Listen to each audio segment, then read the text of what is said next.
Mesdames et messieurs, bonjour. Alors, nous poursuivons nos enseignements dans le cadre du cours de droit international public.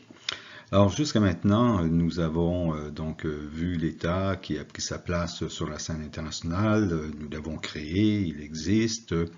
Peut-être a-t-il été reconnu, nous le lui souhaitons par ailleurs. Et donc, on a vu quels étaient les droits là, pour créer ce nouvel État, et peu importe, finalement, l'État existe. Maintenant, cet État veut entrer en relation avec d'autres États et il va vouloir notamment établir des relations diplomatiques. Alors, ces relations diplomatiques entre les États, il s'agit sans doute d'un des plus vieux domaines gérés par le droit international. Il existait à l'époque de l'Empire romain des règles établissant les droits des ambassadeurs. Donc, tout cela est un très, très, très vieux domaine qui a évolué et qui a été tout de même codifié récemment. Alors, dans la Convention de Vienne sur les relations diplomatiques, qui est le texte de base que vous devriez utiliser pour étudier cette matière, dans le préambule, on parle justement de cette longue période de développement du droit des relations diplomatiques. Vous le voyez ici, rappelant que depuis une époque reculée, les peuples de tous les pays reconnaissent le statut des agents diplomatiques. C'est donc une très ancienne matière dans le domaine du droit international public. Dans une autre affaire que vous devrez également consulter, vous avez le titre en bas, le personnel diplomatique et consulaire des États-Unis à Téhéran. Alors, c'est une affaire, on parle ici de la révolution islamique qui avait eu lieu en Iran, où des agents, c'était des étudiants qui avaient eu l'aval de l'État, avaient envahi et les locaux diplomatiques et les locaux consulaires des États-Unis. Donc, les États-Unis avaient saisi la Cour internationale de justice ici pour faire valoir leurs droits. Donc, la Cour a établi, ou pas établi, en fait, le terme n'est pas juste, a rappelé des principes de base, donc dans le domaine des relations diplomatiques. Et on a ici notamment un rappel que la Cour a fait aux différents États de la nation, dans lequel elle souligne l'importance de respecter ces règles qui sont essentielles pour la sécurité et le bien-être de la communauté internationale, nous dit-elle, et ces règles aident également au développement ordonné des relations entre ses membres. Alors évidemment, on comprend bien qu'une bonne façon d'éviter les litiges, c'est par la discussion, par la négociation. Si les agents dont c'est la fonction au premier chef ne voient pas leur sécurité protégée, il est certain que la négociation devient plus difficile et on imagine tout de suite le résultat que cela pourra donner. Alors, le droit de légation, c'est un droit qui est reconnu naturellement aux États. Il a deux aspects, c'est le droit d'envoyer des diplomates et le droit de recevoir des diplomates. Je vous ai indiqué que l'État qui envoie, c'est l'État accréditant, alors que l'État qui reçoit est l'État accréditaire. Donc, par la suite, dans cette présentation, nous utiliserons régulièrement ces deux expressions, État accréditant et État accréditaire. Alors, si c'est un droit qui est reconnu aux États, donc ce qui veut dire que ce n'est donc pas un droit qui est reconnu au mouvement de libération ou autre. Il faut qu'on ait les caractéristiques que nous connaissons bien d'un État.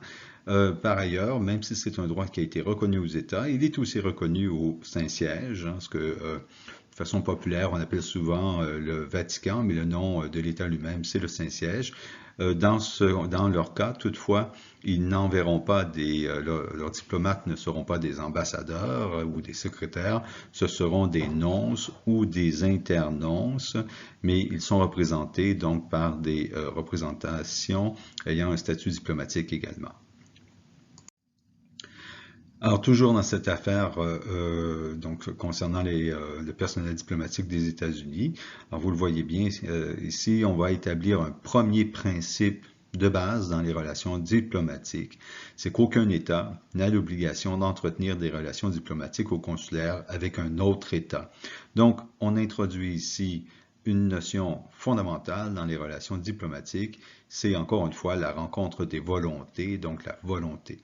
pour qu'il y ait relation diplomatique entre deux États, ceux-ci doivent le vouloir et ils doivent accepter donc qu'un autre État envoie du personnel diplomatique sur leur terrain, alors que le premier État n'a aucune obligation donc d'entretenir des relations diplomatiques.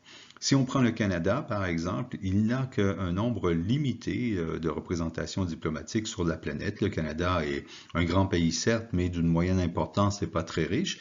Donc, il n'a pas les moyens d'avoir des ambassades dans tous les pays de la planète. Souvent, un ambassadeur, une ambassade sera chargée donc de gérer les affaires pour plusieurs pays. Ce qui, par exemple, complique souvent la vie aux personnes qui veulent immigrer au Canada. Il n'est pas rare, par exemple, qu'en Afrique, une personne doive aller subir son entrevue dans un autre pays, est obligé de prendre l'avion, d'aller passer quelques heures ou quelques jours dans un autre pays pour compléter son dossier d'immigration au Canada. Alors, l'établissement de relations diplomatiques entre les États et l'envoi de mission, donc, est une question de consentement mutuel. Ici, je fais référence à la Convention de Vienne sur les relations diplomatiques lorsque j'indique article 2 et nous allons en parler immédiatement, établir quelques principes. Alors, cette convention a été signée à Vienne le 18 avril 1961.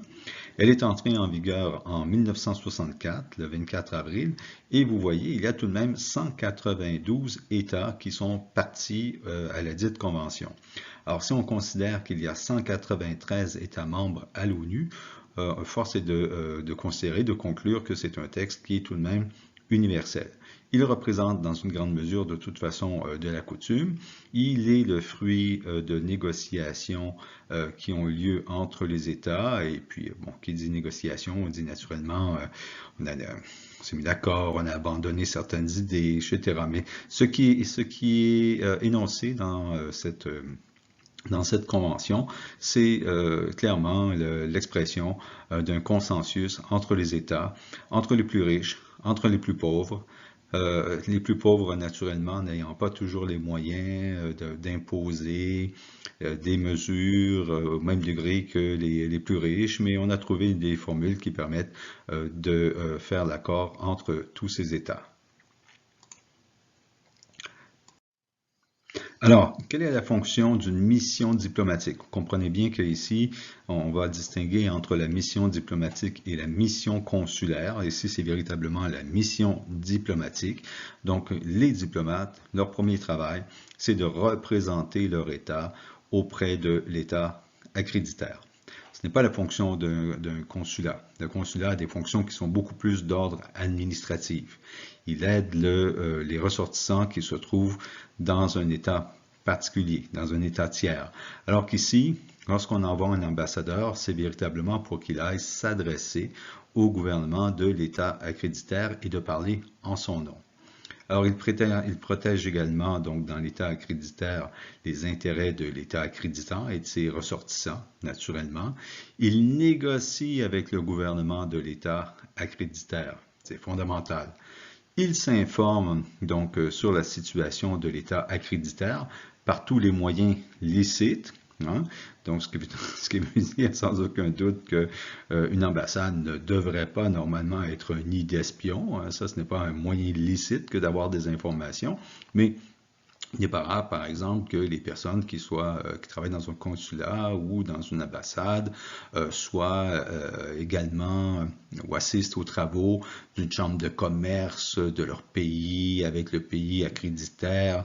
Enfin, différents moyens pour obtenir des informations, puisque lorsque le pays accréditant voudra avoir des informations à jour sur la situation du pays accréditaire, une bonne façon de le faire, c'est de demander un rapport aux diplomates qui se trouvent dans le dit pays accréditaire.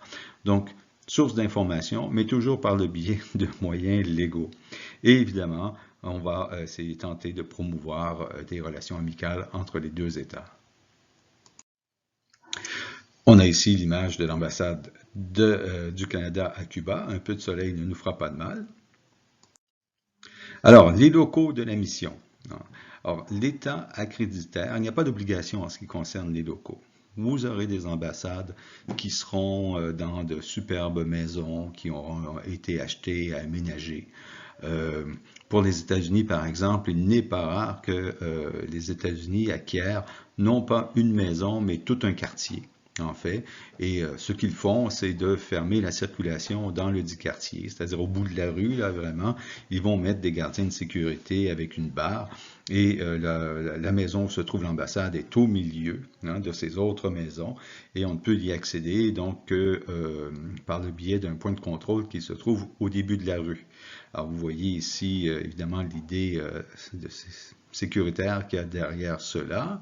Donc ça peut être une maison, ça peut être un local qui aurait été loué dans un bâtiment, une tour. Il n'y a pas de formule, c'est à l'État accréditant donc de décider ce qu'il en est pour lui, quels sont ses moyens. Évidemment, il y a toujours une question d'argent là-dedans.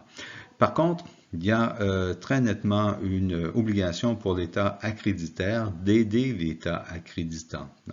Il doit faciliter donc l'acquisition sur son territoire de locaux, des locaux qui sont nécessaires là, si besoin est, et il doit également aider les membres donc de la représentation à trouver des logements convenables. Les locaux de la mission sont naturellement inviolables, et ici on fera attention. Souvent, dans l'esprit des gens, et c'est une théorie qui a prévalu pendant longtemps, on considère, on dit que les locaux d'une ambassade, par exemple, sont une fraction du territoire de l'État accréditant sur l'État accréditaire. Donc, les ambassades canadiennes à l'étranger seraient du territoire canadien. Alors, on a développé cette théorie historiquement parce que il fallait que l'on protège ces ambassades. On ne voulait pas, par exemple, que les agents de police de l'État accréditaire puissent rentrer sur le territoire de l'ambassade du territoire accréditant. Il fallait protéger le matériel, les informations qui s'y trouvent. Alors, on a, dans un premier temps, parlé de cette théorie qu'il s'agirait de territoire, donc de l'État accréditant. La majorité de la doctrine a abandonné cette théorie parce que c'est insensé, ça ne tient pas, tout simplement. Ça ne tient pas. Donc maintenant, on va tout simplement accepter qu'il s'agit d'une immunité qui est accordée donc à ces locaux. Et comme vous le voyez, on nous dit bien ici que les locaux de la mission sont inviolables. Et c'est donc une protection qui est offerte aux locaux de la mission. Pensez-y. Si la mission était territoire étranger, donc l'ambassade canadienne à Cuba, que nous venons de voir était territoire canadien, bien ça veut dire que s'il y avait par exemple un forcené qui entrait dans la mission avec des armes, qui prenait des diplomates donc en otage, mais ça voudrait dire que les autorités cubaines n'auraient pas autorité pour rentrer dans l'ambassade, puisque c'est un territoire canadien. Alors que ferait-on? On enverrait des agents de la GRC pour agir dans l'ambassade, ici, et éventuellement désarmer le forcené. Ben, ça veut dire quoi? Une fois qu'on l'a désarmé, on sera obligé de le mettre dans un avion pour qu'il soit jugé à Ottawa, puisqu'il s'agit de territoire canadien, ce qui voudrait dire que ce sont donc les lois canadiennes qui s'y appliquent. Qu'arriverait-il si quelqu'un rentrait dans l'ambassade donc pour obtenir une protection diplomatique et que le Canada ne veuille pas conserver cette personne donc à la demande de l'État accréditaire? Faudrait-il procéder par un processus donc d'extradition et obtenir le jugement d'un juge canadien, puisqu'il s'agit encore une fois, il s'agirait d'un territoire canadien? Donc, pensons à la situation où l'ambassade se trouve dans un étage d'une tour quelque part dans la capitale d'un pays tiers. Bon, si j'étais le propriétaire de cette tour, la première chose que je ferais, ce serait sans doute d'avertir mon propre gouvernement que je n'ai plus l'intention de payer des taxes ou impôts pour cet étage qui est un territoire étranger. Il y a toute une série si vous voulez, de situations qui sont tout à fait loufoques. Donc non, ce n'est pas du territoire étranger, c'est tout simplement un local qui bénéficie donc d'une protection en vertu du droit international, mais ça demeure du droit, un local qui est situé dans le territoire de l'État accréditaire. Alors, il n'est pas permis aux agents de l'État accréditaire d'y entrer. Ça veut dire les policiers. Hein? C'est pour ça qu'on a vu donc une personne qui était recherchée par les autorités britanniques rester de nombreux mois, voire années, dans les locaux donc d'une ambassade.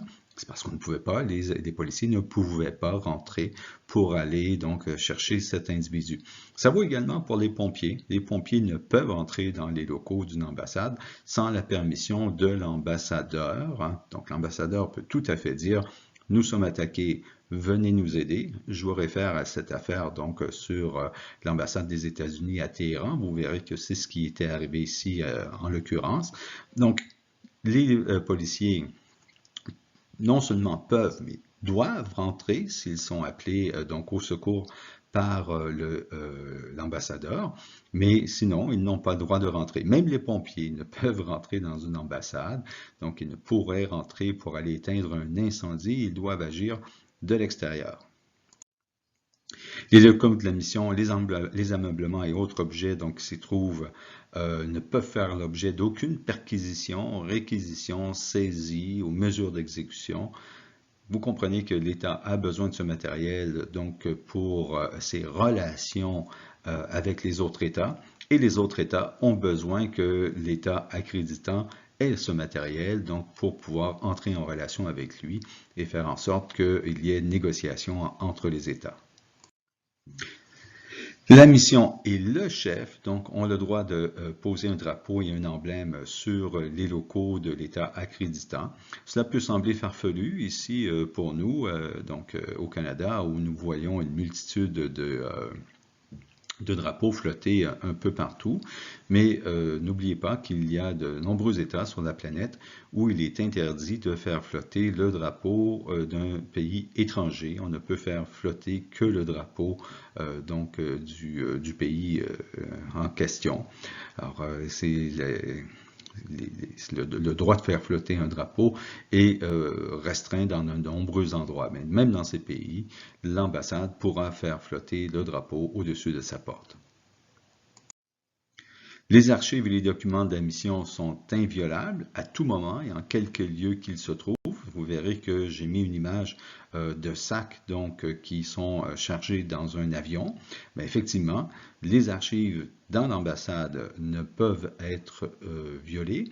Encore une fois, dans cette affaire que je vous ai donnée à lire, vous verrez qu'on a soulevé cette question.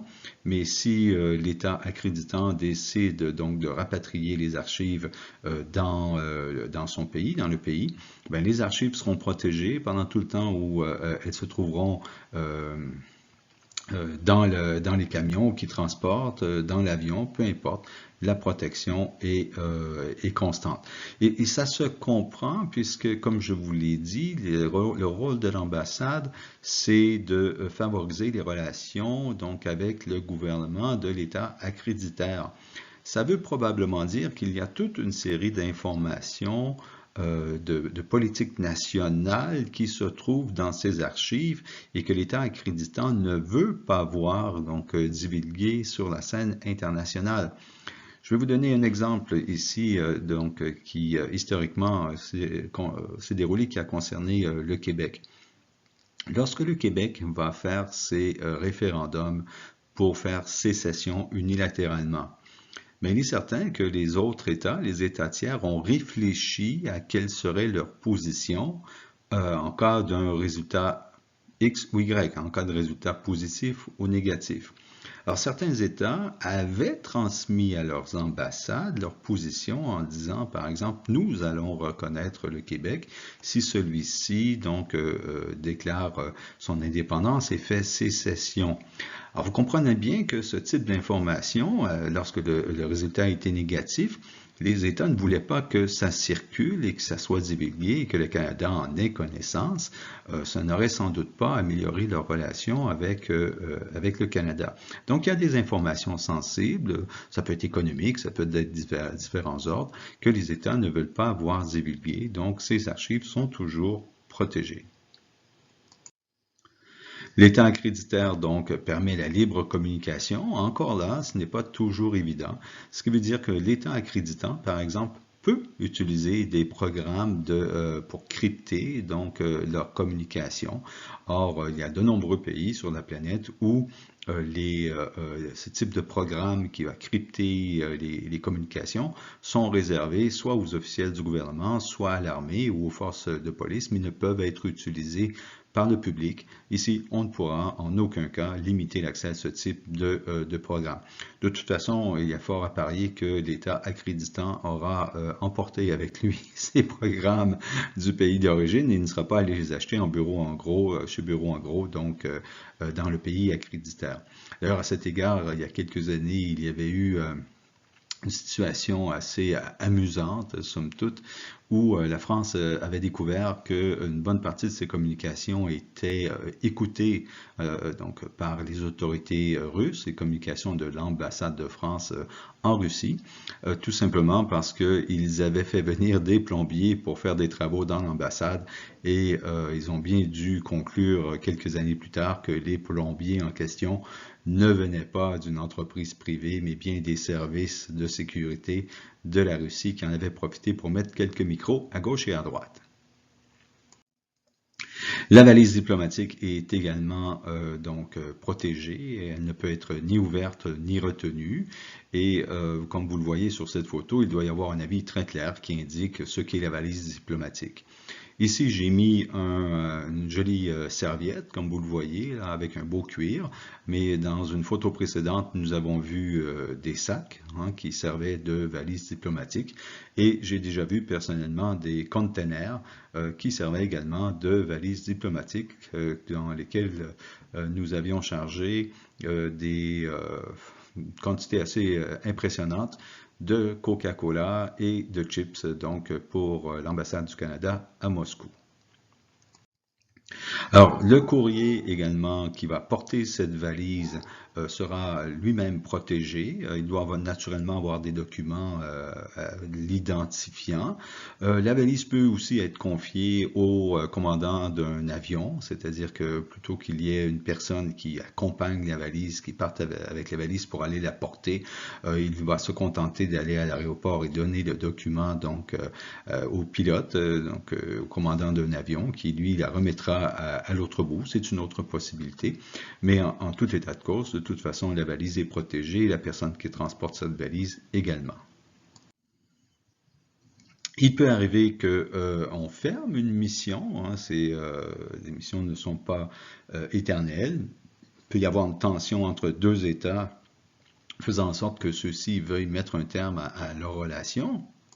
Vous comprendrez bien que normalement, en état de guerre, par exemple, c'est certainement une situation dans laquelle il y aura fermeture automatique des relations diplomatiques. Alors là, on pourrait fermer l'ambassade ou tout simplement la laisser inoccupée pour le temps de la guerre. Mais c'est encore une fois, une question qui repose, oui, sur la volonté des États. C'est-à-dire, un État peut tout à fait déclarer unilatéralement qu'il cesse ses relations diplomatiques avec un autre État.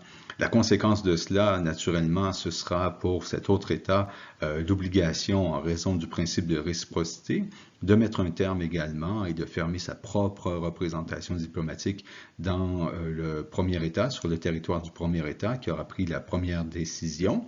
Donc, c'est une question qui repose véritablement, encore une fois, sur la volonté des États. Ça peut aussi être collectif. Parfois, on a des organisations internationales qui diront, mais qui donneront comme instruction à leurs États membres de cesser toute relation, donc, diplomatique avec un État déterminé afin de faire pression sur celui-ci pour qu'il corrige la situation prévalente donc sur son territoire. Les fonctions donc de l'agent diplomatique vont prendre fin, naturellement. Alors, deux possibilités. A, l'État accréditant dira à l'État accréditaire, tel agent n'a plus de fonction dans votre État, on comprend que les agents diplomatiques sont envoyés pour un nombre d'années limité dans un État accréditaire. Généralement, ça varie de 2 à 4 ans, hein, ça dépend des États. On veut que l'agent diplomatique revienne dans l'État accréditant éventuellement pour travailler dans le ministère et puis reprendre contact avec l'État accréditant. Il ne faut pas oublier non plus que lui-même veut certainement revenir dans le pays où se trouve sa famille. Donc, première possibilité. Deuxième possibilité, c'est l'État accréditaire qui dira à l'État accréditant, c'est terminé, nous ne voulons plus de cette personne sur notre territoire. Donc, la façon de faire pression, c'est qu'on dira à l'État l'État accréditant que nous n'avons plus l'intention de lui reconnaître les avantages, de reconnaître à cette personne les avantages d'un membre de la mission diplomatique. Donc, l'État accréditaire doit protéger les personnes donc de l'État accréditant, et cela, comme vous le voyez, même en cas de conflit armé. Donc, si jamais une guerre est déclarée et que les agents de l'État accréditant doivent quitter le territoire de l'État accréditaire, mais pendant tout le temps où ces agents seront sur le territoire de l'État accréditaire, celui-ci devra donc leur accorder l'immunité et les protéger également. En cas de rupture diplomatique entre deux États, donc si une mission est rappelée définitivement temporairement, vous le voyez ici, donc l'État accréditaire doit respecter les locaux de la mission, ainsi que les biens et les archives. Donc, on pourrait tout à fait imaginer, par exemple, qu'une guerre soit déclarée, que un des deux belligérants, évidemment, annonce vouloir mettre un terme à ses relations diplomatiques avec l'autre État, mais qu'il ne ferme pas pour autant, ou qu'il ne vende pas, par exemple. Il fermera ses locaux, mais il ne vendra pas un bâtiment dont il est propriétaire. Mais même dans cette situation, l'État accréditaire sera tenu de protéger les locaux de l'État accréditant, même s'il ne s'y trouve personne. Par ailleurs, ici au Canada, c'est la GRC qui est chargée d'assurer la sécurité des représentations diplomatiques et des agents diplomatiques sur le territoire canadien. Il peut arriver dans une situation dans laquelle un État mettra un terme à ses relations avec un autre État, donc n'aura plus personne pour le représenter. Donc l'État peut désigner, avec l'accord de l'État accréditaire, un tiers État donc pour agir en son nom et surveiller ses intérêts donc sur le territoire de l'État accréditaire. Avec le consentement préalable de l'État accréditaire et sur demande d'un État, donc c'est ce que je viens de dire, d'un État tiers, donc non représenté, l'État accréditant peut assumer la protection temporaire des intérêts de l'État tiers et de ses ressortissants. Donc on peut demander à un État tiers d'agir en notre nom. Et puis voilà, écoutez, je pense que vous avez compris quel est le principe. L'État accréditaire a également quelques obligations, comme vous le voyez, c'est-à-dire que l'État accréditaire doit accorder toutes les facilités pour l'accomplissement des fonctions de la mission. Et il doit également laisser l'agent diplomatique se déplacer sur son territoire. Alors naturellement, il peut y avoir des limites. Dans tous les États, il y a des bases militaires et puis on n'accepte pas que d'autres personnes, des personnes non accréditées puissent rentrer dans ces bases. Mais c'est la même chose. Il peut y avoir des endroits où pour des raisons de sécurité, il faille donc fermer la zone en question pour protéger les individus, ce qui est probablement le cas, par exemple, en cette situation difficile. Donc, mais sinon, le principe de base est que les agents diplomatiques doivent pouvoir se déplacer sur le territoire de l'État accréditaire. Donc voilà, je cesse ici ce premier PowerPoint. Un deuxième sera déposé pour parler des agents plus spécifiquement et notamment des agents et de leur immunité. Merci. Mesdames et messieurs, bonjour. Donc, nous poursuivons notre présentation sur les relations diplomatiques et nous aborderons maintenant le personnel diplomatique. Alors, nous avons vu que l'État qui envoie le personnel est l'État accréditant, alors que l'État qui reçoit le personnel est l'État accréditaire. Nous poursuivons donc avec les mêmes expressions. Alors, on fera une distinction ici entre le chef de mission et le personnel de la mission. en ce qui concerne, excusez-moi, la possibilité de les envoyer dans l'État accréditaire. Alors, en ce qui concerne l'État accréditant, celui-ci doit s'assurer qu'il a l'accord, l'agrément de l'État accréditaire. Donc, un avis est envoyé identifiant le chef de mission qui sera éventuellement envoyé ou qu'on entend envoyer. Et l'État accréditaire peut refuser ce chef de mission et d'une façon tout à fait discrétionnaire et sans qu'il n'y ait besoin d'expliquer sa décision. Donc ici, un avis sera envoyé.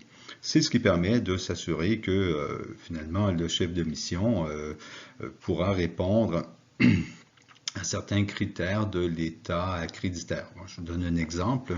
Il y a quelques années de cela, un chef de mission qui avait été choisi par le Mexique pour être envoyé au Canada, pour représenter le Mexique, était un ancien gouverneur d'un État dans lequel il y avait depuis de nombreuses années un important féminicide. Comme vous le savez, il y a dans certaines régions plus de 2 femmes qui disparaissent par jour. Et puis voilà, donc en envoyant ainsi le nom à l'avance, le Canada aurait pu, s'il l'avait voulu, refuser cette personne en disant que non, une personne qui ne protège pas bien les femmes dans son État n'est pas digne d'être le représentant de son État accréditant au Canada. Donc c'était une possibilité qui était offerte au Canada qu'il aurait pu utiliser s'il le voulait. Une fois que la personne, donc le chef de mission, a été désigné de la sorte auprès de l'État accréditaire, la première chose que devra faire cette personne, donc le chef de mission, ce sera de présenter ses lettres de créance auprès du chef de l'État. Comme vous le voyez sur la photo que j'ai sélectionnée ici, au Canada, c'est naturellement le gouverneur général qui a pour mission de recevoir ces lettres de créance. Ici, en l'occurrence, c'est l'ambassadrice de la France. Alors, l'État accréditant, donc, après un État accréditant, ici, je vais donner le principe rapidement pour quelques diapositives. Un État accréditant peut, par exemple, ne pas avoir les moyens de nommer des ambassadeurs, des chefs de mission pour chacune de ses représentations à l'étranger. Donc, l'État, avec l'accord de l'État accréditaire, naturellement, pourrait tout à fait désigner un ambassadeur, un chef de mission pour plusieurs représentations, voire même accréditer cette personne auprès de quelques États et d'une organisation internationale. Prenons la situation où un État enverrait donc un ambassadeur en Belgique, à Bruxelles, et il pourrait en profiter donc pour accréditer cet ambassadeur auprès de l'OTAN en même temps. Donc la personne est sur place déjà. Vous voyez ici quelle est la logique. Alors évidemment, ça nous prend l'accord de l'État accréditaire. Le Vatican, par exemple, n'accepte pas que les ambassadeurs soient les mêmes que les ambassadeurs accrédités auprès de l'Italie, qui n'est pourtant pas très loin. Hein? Donc ils tiennent à avoir leur propre ambassadeur pour des États accréditants, donc auprès du Vatican. À l'inverse, on pourrait avoir également, excusez-moi, encore une fois, j'ai changé de diapositive. À l'inverse, on pourrait avoir une situation dans laquelle plusieurs États désigneraient un même ambassadeur, toujours dans la même logique, dans le but, donc, but d'économie sans aucun doute. Il faut faire attention, il s'agit ici de la situation où plusieurs États accréditent une même personne à titre de chef de mission. Il ne s'agit pas de la situation où plusieurs missions pourraient, par exemple, partager les mêmes locaux. Ça, c'est tout à fait possible. Des États, pour économiser, peuvent tout à fait louer un bâtiment, par exemple, et on se divisera le bâtiment, voire même partager certaines tâches administratives, partager certains frais, certains achats, etc.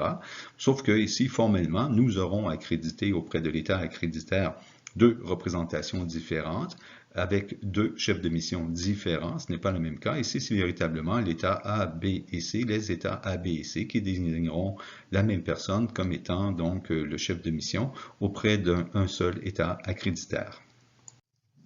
Les chefs de mission sont répartis en 3 classes que nous avons identifiées ici sur cette diapositive. Ça ne veut pas dire grand-chose formellement. Il n'y a pas de distinction qui est effectuée entre les chefs de mission, quelle que soit leur classe. Essentiellement, c'est pour des questions protocolaires. Par exemple, il pourrait arriver que on tienne une cérémonie protocolaire chaque année, donc dans un État.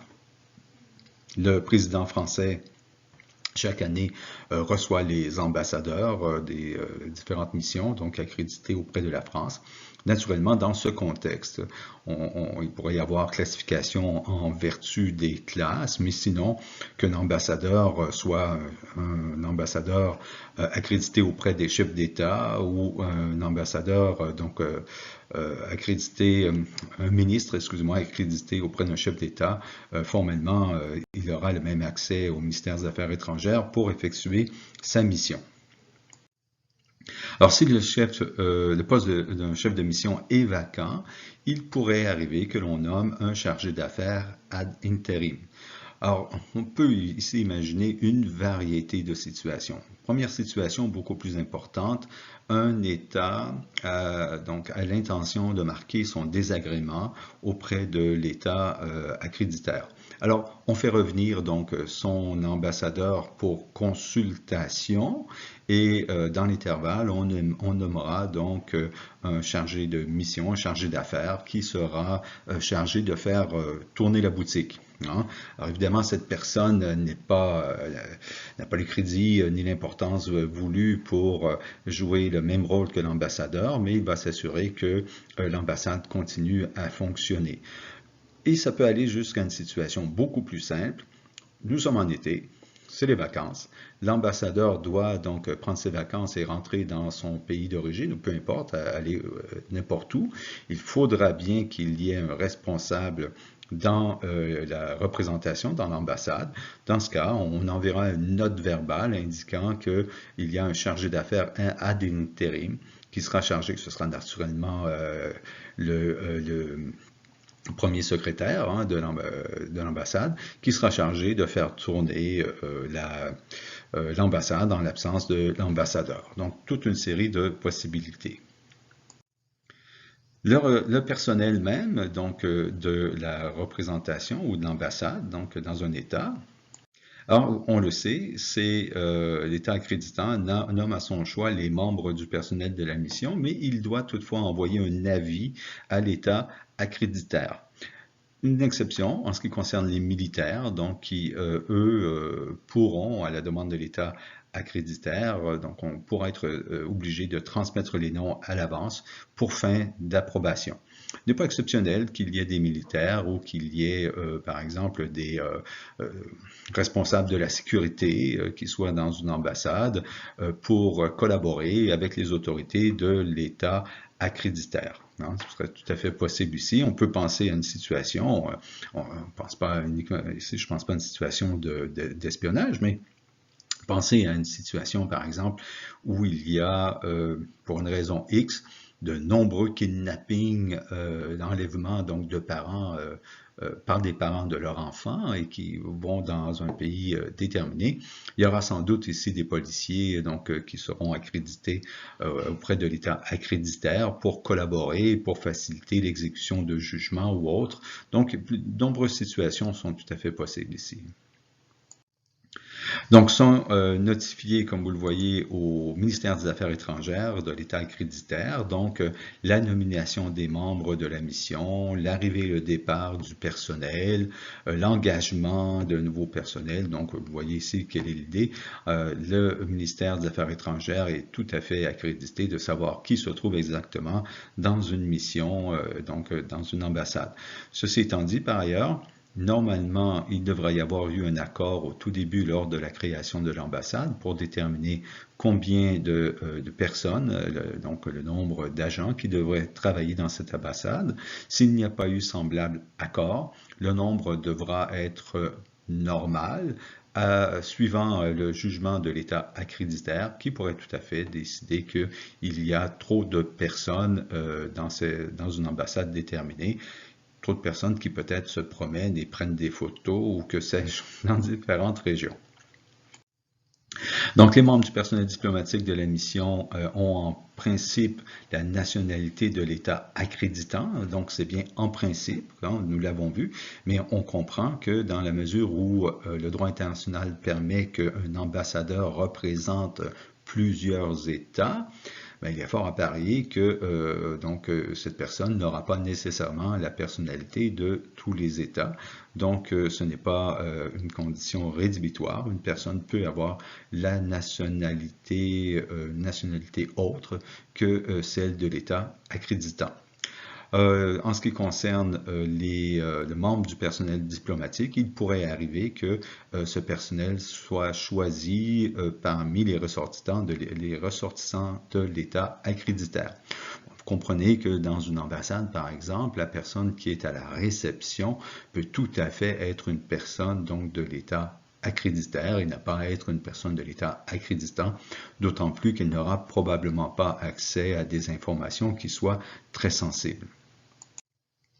Alors, l'État accréditaire peut à tout moment indiquer à l'État accréditant, et cela aussi est tout à fait discrétionnaire, peut lui indiquer qu'un membre de son personnel n'est plus souhaitable sur son territoire. Donc, cette personne sera déclarée persona non grata et l'État accréditant n'aura d'autre choix que de retirer la personne, donc de faire revenir la personne. En fait, le droit international prévoit qu'à partir du moment où l'État accréditaire a signifié à l'État accréditant qu'un de ses agents est persona non grata, cette personne doit quitter le territoire dans un délai raisonnable. Le droit canadien a précisé ce délai raisonnable en disant qu'il s'agit d'un délai de 10 jours. En conséquence, il pourrait tout à fait arriver que le 11e jour, cette personne qui se trouve toujours sur le territoire canadien, bien que toujours un employé de l'ambassade, puisse être arrêté par les policiers canadiens, puisqu'on ne lui reconnaîtrait plus les avantages normalement accordés au personnel diplomatique de l'État accréditant. Donc, à défaut d'accord sur l'effectif de la mission, je vous l'ai dit, celui-ci doit être maintenu d'une façon raisonnable. Donc, quelle est la classification de ce personnel dans une mission diplomatique? Vous l'avez à l'écran. Donc, naturellement, il y a le chef de mission, hein, ici. Parfois, on le voit hein, sur les plaques d'immatriculation des automobiles de la mission. Lorsque vous voyez que la plaque d'immatriculation de l'automobile porte le sigle CMD, cela signifie chef de mission diplomatique. Parfois, on voit tout simplement CD, ce qui veut dire corps diplomatique, ou CC, corps consulaire.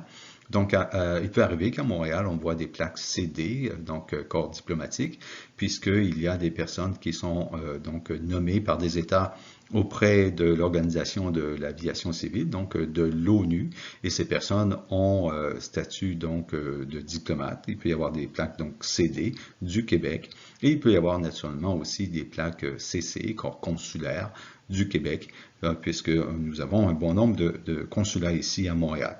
Donc, le chef de mission et après cela, il y a le personnel diplomatique qui se divise, le personnel de la mission, excusez-moi, qui se divise en 3 catégories. Le personnel diplomatique, c'est-à-dire véritablement ceux qui ont le statut diplomatique ici. Alors, eux-mêmes sont catégorisés en strates. Là.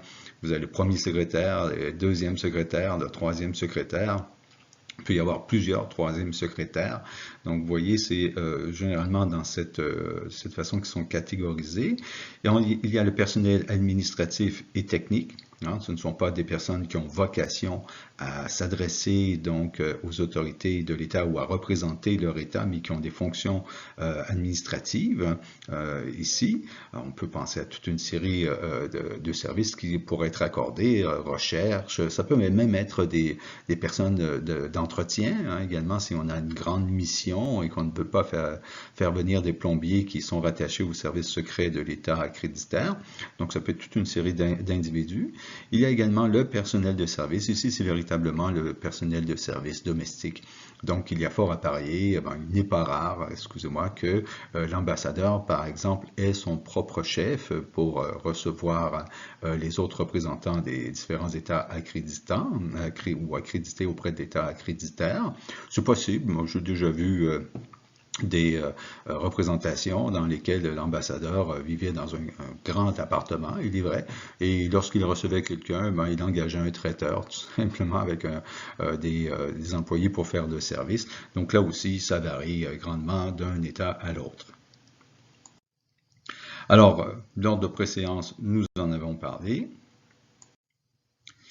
En ce qui concerne donc les immunités du personnel diplomatique, généralement c'est une matière qui intéresse bien les étudiants, là, ces immunités-là ici. Hein. Alors regardons ce que nous dit le préambule de la Convention de Vienne. Alors convaincu que le but est dit privilèges et immunités est non pas d'avantager des individus, mais d'assurer l'accomplissement efficace des fonctions des missions diplomatiques en tant que représentants des États. Donc, on a ici l'objectif de ces avantages et immunités, ces privilèges et immunités, c'est permettre à des individus d'effectuer leurs tâches et donc de représenter leur État auprès de l'État accréditaire. C'est pour ça qu'on qualifiera donc leur immunité de rationnée matérielle, c'est-à-dire que c'est lié à la fonction et non pas à la personne. Contrairement aux chefs d'État, aux chefs de gouvernement et aux ministres des Affaires étrangères qui bénéficient également d'une immunité, je vous renvoie à l'affaire Congo contre Belgique où on en parle. Et dans cette affaire, on précisera que l'immunité de ces trois individus est une immunité rationnée personnée, c'est-à-dire que cette immunité suit les individus, peu importe où ils se trouvent sur la planète. Pour le diplomate, son immunité n'existe que pour ses fonctions, donc elle est mise en application dans le pays où il est en poste. Et cette immunité va être mise en vigueur, si j'ose dire, à partir du moment où il traverse la frontière du pays donc où il doit être en poste, au moment du pays où il sera en poste, ou éventuellement des autres pays qu'il aura dû traverser pour lesquels on lui aura accordé un visa. Donc, en d'autres mots, si vous avez par exemple l'ambassadeur, peu importe de quelques pays qui se trouve à Ottawa, il a droit à son immunité tant qu'il est au Canada, mais s'il décide de partir en vacances à Cuba, mais il n'y aura plus d'immunité à Cuba puisque son immunité est pour effectuer son travail auprès du Canada. Évidemment, s'il est envoyé en mission officielle à Cuba, la question sera différente, mais s'il va pour ses vacances, écoutez, il est un individu comme tout le monde, donc l'immunité est véritablement liée à la fonction pour lui permettre d'effectuer son travail. Vous avez le personnel diplomatique qui parle ici, donc encore la Cour internationale de justice, qui parle de cette notion d'immunité et puis de son importance. Souvenez-vous que dans cette affaire, c'était justement des diplomates qui avaient été pris en otage. Donc on a parlé de l'importance de cette immunité. Alors, la personne de l'agent diplomatique est inviolable, elle ne peut être soumise à aucune forme d'arrestation ou de détention. Et là, ici, on parle bien de matière criminelle et pénale. Donc, en d'autres mots, sauf évidemment si on parle de matière, grands crimes internationaux. En d'autres mots, si un diplomate pose un acte qui est criminellement répréhensible au Canada, les policiers pourront s'en saisir, hein, cela va de soi. Alors si l'ambassadeur de je ne sais trop quel pays sort une Kalachnikov et se met à tirer dans la foule, évidemment les policiers ne vont pas se mettre à côté de lui en disant « Monsieur l'ambassadeur, c'est pas bien, vous ne devriez pas faire cela ». Ils vont s'en saisir, ils ont le droit, le droit canadien prévoit d'ailleurs que les policiers peuvent se saisir d'un diplomate lorsqu'il pose un acte qui est punissable par 5 ans, par un minimum de 5 ans donc d'emprisonnement. Tout acte de violence physique est puni par un minimum de 5 ans, là, ça ne pose pas de problème. Donc, on peut s'en saisir, sauf qu'on devra le remettre à ses autorités et le traiter avec tout le respect qui est dû à son statut. Donc, véritablement, immunité ici, et immunité aussi dans le domaine civil, mais avec des exceptions. Donc, la demeure de l'agent aussi jouit de la même immunité. On suppose qu'il pourrait transporter des informations privilégiées donc, dans sa demeure. Il faut le protéger. Les documents, correspondances, tout ce qui se trouve dans sa maison jouissent également de la même immunité.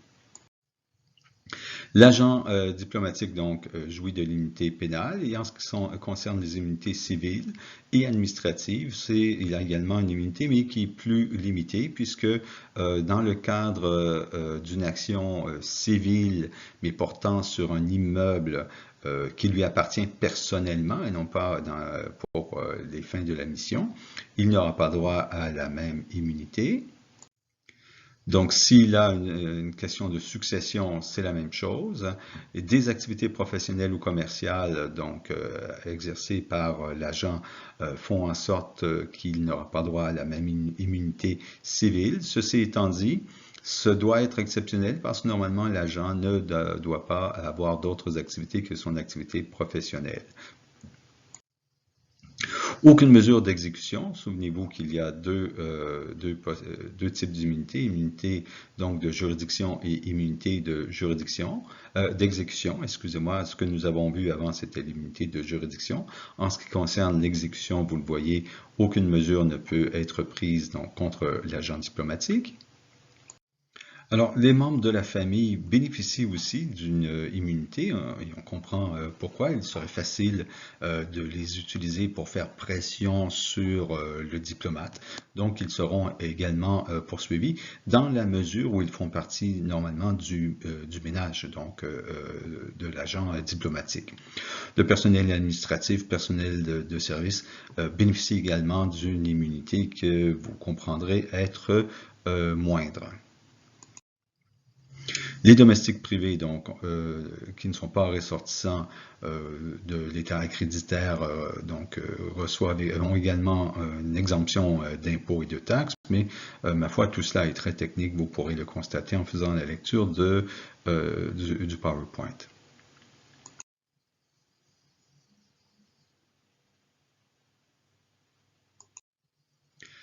Ce qui est également important à noter, c'est ce que je vous ai dit au tout début, dès que la personne rentre sur le territoire de l'État accréditaire, elle bénéficie donc de cette immunité ici. Ça pourrait être lorsqu'elle traverse la frontière en auto, lorsqu'elle arrive en avion, peu importe. Si cette personne décède, les membres de la mission et de la famille vont continuer aussi à bénéficier de cette immunité et pourront être protégés donc pour le temps qu'il leur sera nécessaire pour quitter le territoire de l'État accréditaire dans la mesure où ce délai est raisonnable. Cette immunité qui protège donc les diplomates, elle leur est accordée en raison de leur fonction auprès de l'État accréditaire et parce que ce sont des représentants de l'État accréditant. Cette immunité, je vous l'ai dit, est rattachée à la fonction et non pas à la personne. Donc l'immunité appartient à l'État accréditant.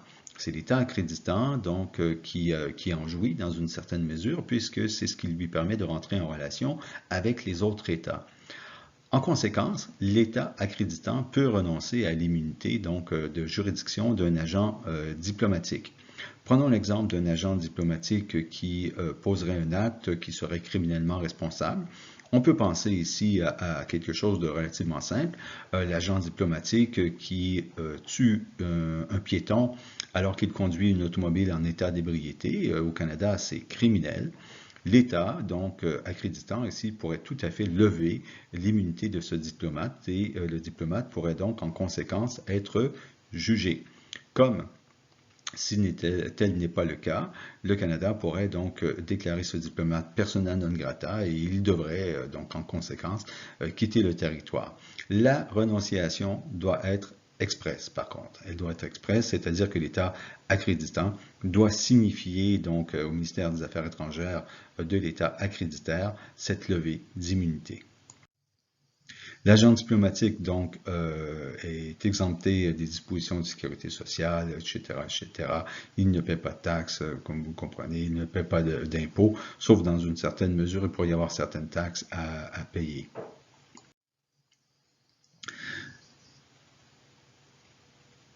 Facteur fondamentale. Les agents diplomatiques ne sont pas, si vous voulez, relevés de l'obligation de respecter le droit de l'État accréditaire. Un agent diplomatique qui est en mission doit respecter le droit de l'État accréditaire. La seule différence, c'est qu'il bénéficie de cette immunité, faisant en sorte que les agents de l'État accréditaire ne pourront le sanctionner. Mais il est tenu de respecter le droit de l'État accréditaire. C'est dans cette mesure, d'ailleurs, où l'État accréditaire pourrait s'appuyer donc sur le non-respect de son droit en vigueur pour déclarer, excusez-moi, un agent diplomatique persona non grata et obliger son départ. Alors, j'ai un exemple ici qui est tout à fait bénin, là, mais par exemple, à Strasbourg, auprès du Conseil de l'Europe, évidemment, toutes les personnes, tous les agents diplomatiques qui recevaient une contravention passaient par le biais de leur représentation permanente auprès du Conseil de l'Europe pour faire parvenir cette contravention au service diplomatique du Conseil de l'Europe. Et le Conseil de l'Europe communiquait avec les autorités policières pour leur signaler qu'il s'agissait d'une personne ayant statut diplomatique et leur signaler que cette contravention ne serait pas payée et les autorités policières en tiraient les conclusions qu'ils devaient, faisaient sauter la contravention. Ouais, il est arrivé que certaines représentations donnent comme instruction à leurs agents diplomatiques de respecter le droit en vigueur et qui leur signalent que jamais ils ne demanderaient qu'une contravention soit ainsi levée et qu'ils seraient donc tenus de payer les dites contraventions.